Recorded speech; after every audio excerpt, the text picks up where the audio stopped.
Okay, today we are going to talk about what I would argue is the number one psychological barrier in healthcare, and we are going to do it through signing up for virtual care. So what is the number one psychological barrier in healthcare? Well, we're going to try to sign up for a virtual care visit. And remember, I just clicked cost and care, and it alluded to on that page virtual care that I would find it here. And that I would find cost. And so first we're just going to say, hey, what if I actually just wanted a doctor's appointment? I just want to go to the doctor. So I'm going to click primary care. Now, this, I would expect to recommend a primary care doctor, which it does. Wonderful. I'm assuming that it's in network. And I would like to know how much this doctor costs. How much will I have to pay to go to the doctor? And so here it says pricing and nothing comes up. If I were just to say, like, maybe I'll do wellness visit because that's what they call, nope. Is it primary care? Nope. Checkup? Nope. So I just click something that said cost and care. As a reminder, I click cost and care. I'm now trying to find a primary care, and there is no way to get the cost of it. And I'm on my insurance site. So the number one barrier to healthcare is uncertainty. And uncertainty comes in lots of forms. We're going to talk about today uncertainty in the form of knowing how much you're going to have to pay, uncertainty in the form of knowing how long something is going to take. But of course, there's wild other amounts of uncertainty in healthcare, whether it be figuring out what your diagnosis is or could be, or waiting on some sort of results. And so in this case, when we go down here, we're going to say more options, video visit. Very interesting. Okay, and so now I'm at LiveHealth. It seems it kind of kicked me out of Anthem. I'm in LiveHealth. Wonderful. I can visit now. Honestly, most of us don't have a mental model for what telehealth is.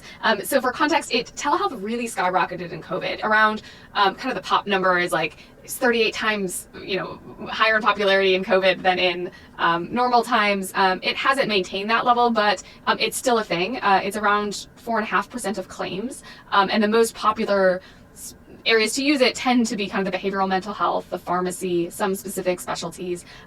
But this is, and the amount of VC funding that has gone into some of these, Teledoc, or Amazon now has Amazon Care. So telehealth, televisits, remote patient monitoring, in-home care, all these different ways to get access are growing, and we're seeing that, and yet people still don't have a mental model of what I should expect. So when it says wait times are longer than usual, what is usual? And this contributes to this level of uncertainty. Is it 5 minutes? Is it 30 minutes? And when, because if you're considering a virtual visit, which I think the mental model is it would be cheaper than going in and faster, we don't really get any of that very easy benefit that LiveHealth could tee up to us if this is cheaper and this is faster than actually using a primary care person. And what we're going to find out is they do well on one and not well on the other. And so I could click visit now, which I will do, and it's going to find me a doctor. Great. So I could pick one. Interesting. So start visit is very compelling, right? Because it's like, oh, I can start the visit. Are these people like literally sitting at their computer screen waiting for me to start the visit? How cool. Or I could get started. I'm going to click the green button up here because why not? That's probably what most people do. Okay, this visit is for myself and my child. Oh, good. I'm going to figure out up here, there's a little bar. I'm going to figure out what it's going to cost me. Wonderful. I get to pay for it. Okay, I acknowledge your, oh, wow. Would you like to email guests up to 4 to join your visit? This is one of the coolest things I've seen in health. In general, when we involve other people in something, this is only good for our behavior. There's a social desirability effect. And so when you're including others, it's likely you'll show up to the appointment, maybe you'll follow through more, lots of research on the accountability effects. And so this is pretty cool that they've somehow bypassed HIPAA, how cool, and included somebody else in this. Wonderful. So we'll just say that I have a cold today. We'll give them my address. Nope. Nope. It's interesting that they have fill in the blank open text boxes here versus just some radio buttons. It means somebody would actually have to read this, versus it just flagging.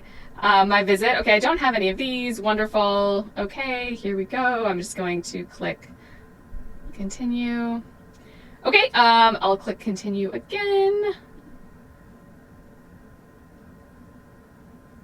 So far, so good. I'm hoping that the doctor is on the other side waiting, although I still don't know cost, and I still don't know how much time it's going to take me to wait for him. Is this a 30-minute wait? When we usually go to in-person doctors, nobody ever just you walk in and they're like, welcome, walk right back to the doctor's office. They're waiting for you. Absolutely not. The mental model we have of doctor's office is you wait, you sit, you wait. It's just expected.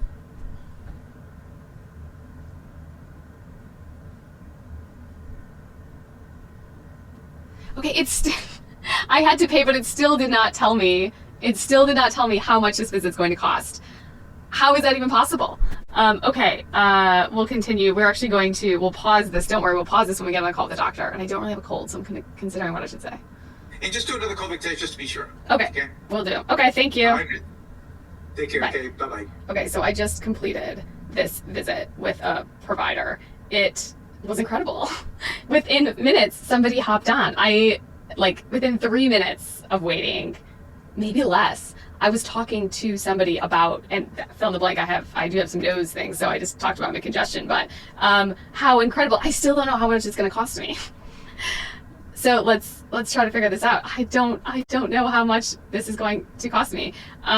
Very funny. And this is the problem with healthcare, is that they could honestly provide a great service, but the deep uncertainty about timing, about cost, about care in general is just overwhelming. And humans, we do try to avoid uncertainty. And so embedded in the guts of the healthcare system, in the very, doctors can't tell you how much something is going to cost or won't. Insurance providers on their website are not going to tell you how much something is going to cost. And yes, we can figure it out. And the way to figure it out, if because obviously they will, we would say medical benefits. This is how you can figure out what you have, and then you can go and say, okay, I'm going to find a benefit. What benefit are we going to find? We're going to search. We have to search for it. Virtual office exam. And now we are going to click this link. Another time we're going to click another link, of course. And now it will be revealed to us that this LiveHealth visit cost me $60. So they know, Anthem knows how much this visit will cost. When I click that link, they could probably figure out how to do an API into my health plan, an internal API into my health plan, send it over and tell me this will cost me $60. Look, it also is going to cost me less money to go into my doctor. And so it seems like they're incentivizing me, although not saliently enough, to actually go into a doctor versus LiveHealth. This is something I don't fully understand, the switch and when it happened from COVID, when we were being incentivized to use telehealth, to now when we are being incentivized to get up and go in, but it definitely happened, at least for small business plans.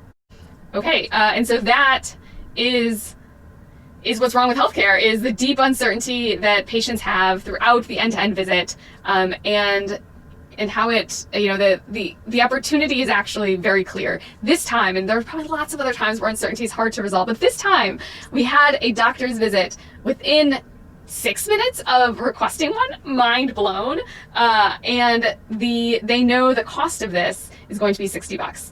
And so it's, the possibility to resolve this type of uncertainty is there. It exists. We probably don't need regulation to solve it. We probably just need a better UX UI designer at Anthem, at LiveHealth to do this. So I have hope. I'm leaving this with less uncertainty for the healthcare industry and more hope